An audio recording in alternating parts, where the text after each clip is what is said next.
बड़े धक्के खाए हैं मैंने ज़िंदगी में। ज़िंदगी ने रुला के रख दिया, ज़िंदगी ने झंझोड़ के रख दी है। और मैंने पंजाब कॉलेज से 100% स्कॉलरशिप पे इंटर किया। मलक रियाज साहब के दस्तरखान से खाने खा लेता था, क्योंकि मेरे पास खाना खाने के लिए 10-20 रुपये भी नहीं होते थे। अम्मी का ख्वाब था मुझे डॉक्टर बनाना। सीरियस एक्सीडेंट था कि डॉक्टर्स ने मेरे घर वालों को कहा था कि आके इस बच्चे को आखिरी दफ़ा देख जाएं। मरियम नवाज़ माँ है, लेकिन माएँ अपने बच्चों को सड़कों पे तो नहीं डोलती। अस्सलाम वालेकुम नाज़रीन, डिजिटल बॉक्स के साथ मैं हूं आपकी मेज़बान चंदा बुखारी।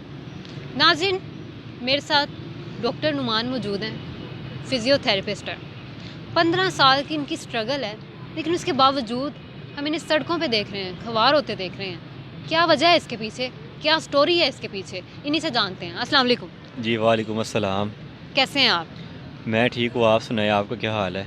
मैं भी ठीक हूँ, अल्लाह का शुक्र है। डॉक्टर नुमान, मुझे ये बताएं कि किस तरह से आप यहाँ तक पहुँच गए? 15 साल की स्ट्रगल की है आपने। बिल्कुल ऐसे ही है। ज़िंदगी ने ना बड़े धक्के खाए हैं मैंने ज़िंदगी में। ज़िंदगी ने रुला के रख दिया, ज़िंदगी ने झंझोड़ के रख दी है। इतनी मेरी स्ट्रगल है 15 साल की कि मैं आपको बता नहीं सकता, वर्ड्स में बयान नहीं कर सकता। स्ट्रगल ऐसे है कि मैंने मैट्रिक में टॉप किया। अच्छा। हाँ जी, पूरे कसूर से। और मैंने पंजाब कॉलेज से 100% स्कॉलरशिप पे इंटर किया। फिर मैं यूनिवर्सिटी से 100% स्कॉलरशिप पे डॉक्टर ऑफ फिज़ियोथेरेपी की डिग्री कर रहा था। तो एक्सीडेंट से पहले ये हालात थे मेरे कि मैं मलक रियाज साहब के दस्तरखान से खाने खा लेता था, क्योंकि मेरे पास खाना खाने के लिए 10-20 रुपये भी नहीं होते थे। फिर सारा दिन भूखे काटनी। फिर उसके बाद ये होता था कि मैं लिफ्ट ले के यूनिवर्सिटी जाता था बाइक पे। फिर ये हुआ कि रहने के लिए जगह नहीं थी, मैं पार्क में रातें गुजारी तो। और फिर उसके बाद ये हुआ कि मैंने एक जगह पे हॉस्टल में गया, मैंने उनको कहा कि मुझे रहने के लिए जगह दे दें। उन्होंने एक खुड्डे के नीचे मुझे जगह दे दी, वहाँ पे चूहे भी थे, मैंने उसकी सफाई की। ये स्ट्रगल मेरी चल रही थी एक्सीडेंट से पहले। 4 साल मेरे डिग्री के कंप्लीट हो गए थे। डिग्री कंप्लीट करने के दौरान ये स्ट्रगल हुई। जी बिल्कुल। जब डिग्री स्टार्ट हुई थी ना, तो ये सारी स्ट्रगल मेरी 4 साल चली। फिर 5वां साल स्टार्ट हो रहा था तो मेरा बहुत सवियर एक्सीडेंट हो गया। इतना सीरियस एक्सीडेंट था कि डॉक्टर्स ने मेरे घर वालों को कहा था कि आके इस बच्चे को आखिरी दफ़ा देख जाएं। अच्छा। इस हद तक सीरियस था। ये एक्सीडेंट कहाँ पे हुआ था और कैसे हुआ था? हम ना मेन रोड पे जा रहे थे, मैं ऑटो रिक्शा में बैठा हुआ था, तो सर्विस रोड से ना डाला निकला था जिसने डायरेक्ट मुझे हिट किया था। अच्छा। हाँ जी। तो मेरे पूरे जिस्म में कांच चले गए थे। अभी भी मेरे इधर हैंड में कांच है, मैं अभी ऑपरेट नहीं करवा सका क्योंकि मेरे पास ऑपरेट करवाने के पैसे ही नहीं है। तो ब्लड पूरे जिस्म से ख़त्म हो गया। फिर 5 बोन्स फ्रैक्चर हो गई टोटल। 3 हाथ की, एक बाजू की और एक हिप जॉइंट की बोन फ्रैक्चर हो गई। हिप जॉइंट की बोन जिसको हम कूल्हे की हड्डी कहते हैं, तो डॉक्टर्स ने वहाँ पे शिकंजा लगा दिया था। अच्छा। तो वो लगाने की वजह से डॉक्टर्स ने मेरी कूल्हे की हड्डी को रिमूव कर दिया। उसकी वजह से मेरी जो डिसेबिलिटी हो चुकी है 4 साल। तो वो रिमूव करना ज़रूरी था या आपकी परमिशन से किया गया, क्या मामला हुआ? जी वो ना असल में बोन का इन्फेक्शन हो गया था शिकंजा लगाने की वजह से। जो रोड्स वाला शिकंजा डॉक्टर ने लगा दिया था, तो वो रिमूव करना ज़रूरी था क्योंकि इन्फेक्शन फैल रहा था। अगर फैल जाता, वो हिप में आ जाना था, तो मैं बैठने से भी जाना था। इस वजह से उनका निकालना ज़रूरी था। तो फिर वो एक्सीडेंट के दरमियान जो पहले 2 साल थे वो बिल्कुल बेड पे रहा। बेड पे ही मैं खाना खाता था, बेड पे वॉशरूम करता था, यहाँ तक कि मेरी अम्मी तक मुझे वॉशरूम करवाती थी। इस तरह के हालात मेरे एक्सीडेंट से पहले के गुजारे। फिर एक्सीडेंट के फेज़ में मैंने स्ट्रगल की। फिर वो अम्मी का ख्वाब था मुझे डॉक्टर बनाना। अम्मी का ख्वाब पूरा करने निकला हुआ था, क्योंकि पूरे ख़ानदान में कोई भी नहीं पढ़ा हुआ। मैं अकेला लड़का था जो यूनिवर्सिटी में गया, टॉप की है जिसने टॉप किया। और पहला लड़का था जो पूरे ख़ानदान में हाफिज़ कुरान बना। पता नहीं क्या बना, नज़र लग गई। तो वो इतनी स्ट्रगल की एक्सीडेंट से पहले, फिर एक्सीडेंट के दरमियान स्ट्रगल की। फिर जब थोड़ा बेहतर हुआ, आखिरी साल डिग्री का कंप्लीट किया। तो डिग्री कंप्लीट किए भी अब मुझे 3-4 साल हो गए हैं। अब 3-4 सालों से मैं रूल रहा हूँ, आपके सामने है। डिग्री कंप्लीट होगी, डिग्री कंप्लीट होने के बाद क्या प्रोसेस होता है? डिग्री कंप्लीट की, उसके बाद इंटर्नशिप वगैरह की मैंने। इंटर्नशिप कंप्लीट करने के बाद फिर मैंने कोई बैठने वाली जॉब फाइंड करना शुरू की। फिज़ियोथेरेपी में जॉब बहुत कम अवेलेबल होती हैं हमारी। तो एक तो मेरी ये डिसेबिलिटी थी, इस वजह से मुझे शायद किसी ने कंसिडर ही नहीं किया जॉब के लिए।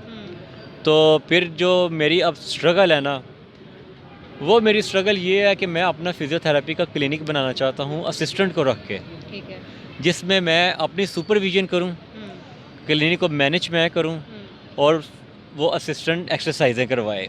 ठीक है। तो अब मैं उस सफ़र पे निकला हुआ हूँ। अपने घर की गुर्बत की मैंने चेन तोड़नी है। आपके घर में कौन कौन है?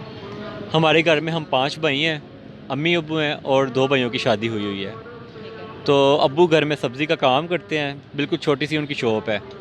और अम्मी भी घर में सिलाई करती हैं, कपड़े कभी कर लेती कभी नहीं कर पाती क्योंकि उनको अस्थमा है। तो मंथली ग्रोसरी तक हमें कोई लेके देता है। तो इन हालात में मैं 15 साल स्ट्रगल की, तो इसीलिए की कि हमारे घर के हालात बदल जाएं। तो जब जॉब नहीं मिली तो इस वजह से अब मुझे रुलना पड़ रहा है कि कहीं पे मेरा कोई सिस्टम बन जाए। मैं लोगों से मिल रहा हूँ कि मुझे कर्ज़े हंसना मिल जाए, मैं लोगों से मिल रहा हूँ कि मेरी कहीं पे एडजस्टमेंट हो जाए। मैंने गवर्नमेंट में अप्रोच की है कि मैं कसूर के MPA को मिला हूँ, MNA को मिला हूँ, CM हाउस में गया हूँ, मैं स्पीकर पंजाब असम्बली को मिला हूँ, कुछ बना? कुछ भी नहीं बना। डॉक्यूमेंट्स मेरे पास मौजूद कोई है, रेफरेंस नहीं? कुछ भी नहीं, कुछ भी नहीं हुआ? नहीं किसी ने नहीं सुनी? अच्छा नाज़रीन, यहाँ पे ना सवाल ये उठता है कि ये इनकी डिग्रीज़ हैं। ये जो मेरे साथ बच्चा बैठा हुआ ना, ये टॉपर है, डॉक्टर है, बहुत ही लाइक, जिसे कहते हैं ना स्टूडेंट होता है। टॉपर तो आप आगे समझ ही सकते हैं कि वो कितना लाइक होता है। मैं समझती हूँ कि पाकिस्तान में कदर नहीं है। आप मानते हैं इस चीज़ को? मैं बिल्कुल मानता हूँ, जो चीज़ मैंने अब रियलाइज़ किया है वो मैं बिल्कुल मानता हूँ, कदर नहीं है। क्योंकि 4 साल हो गया मुझे रुलते हुए। आप खुद अंदाज़ा लगा लें किस तरह से मैंने ज़िंदगी की स्ट्रगल की है। 15 साल स्ट्रगल किया मैंने। और एक और चीज़ आपके चैनल के ज़रिए पहुँचाना चाहता हूँ कि बहुत लोग देख रहे हैं कि नुमान बहुत इंटरव्यूज़ दे रहा है, जबकि उनको मैं अंदर की बात क्या बताऊँ कि मैं गुर्बत की चेन तोड़ने पे वो ज़िद पड़ गया हूँ मैं कि मैंने तोड़ के रहनी है। क्योंकि अब माँ को काम करते नहीं देखा जाता, बाप को काम करते नहीं देखा जाता। मेरा भी दिल करता है हम भी खुशियाँ देखें, मेरा भी दिल करता है हमें भी सुख मिले, और ये सारी चीज़ें हैं। नुमान, मैं ये भी आपसे पूछना चाह रही हूँ कि मैंने सुना है कि मिस यूज़ भी आपके नेम का किया जा रहा है, हाँ जी, मिस इन्फॉर्मेशन भी दी जा रही है सोशल मीडिया पे भी। थैंक यू जो आपने ये क्वेश्चन रेज़ किया है, ये बहुत ज़रूरी था। बहुत से चैनल्स ऐसे हैं जिन्होंने मेरा कॉन्टैक्ट नंबर नहीं लगाया। उन्होंने मेरे साथ वादा किया था कि आपका कॉन्टैक्ट नंबर हम लगाएंगे, उन्होंने नहीं लगाया। फिर क्या हो रहा है, लोग वहाँ से वीडियोस उठा के जगह जगह पे लगा रहे हैं, जो कि मुझे पता भी नहीं कहाँ कहाँ पे लगा रहे हैं।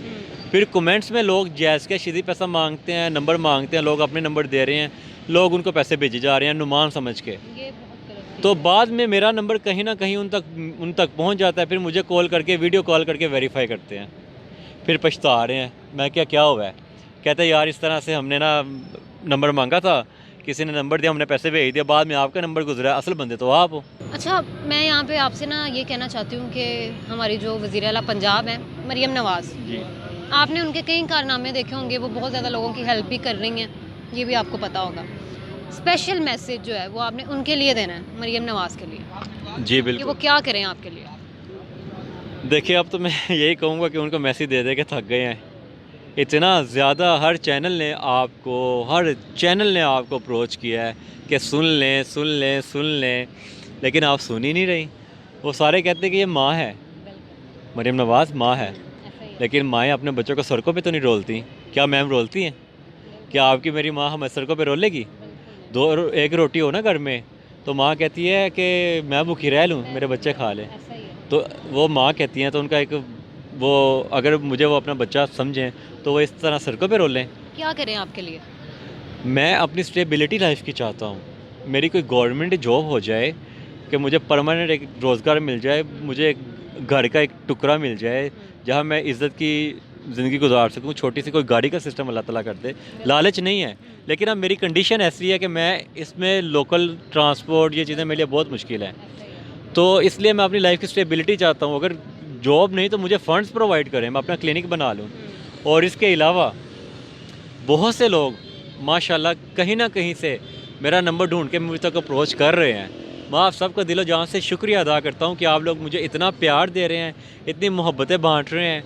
और अल्लाह ताला से मैं दुआ करता हूँ कि अल्लाह ताला मेरे वसीले बनाए और लोग ऐसे ही मेरे साथ जुड़ते रहें, मुझे सपोर्ट करें, मुझे कंट्रीब्यूट करें और मैं एक मंजिल पे पहुँच जाऊँ। We are just like a family.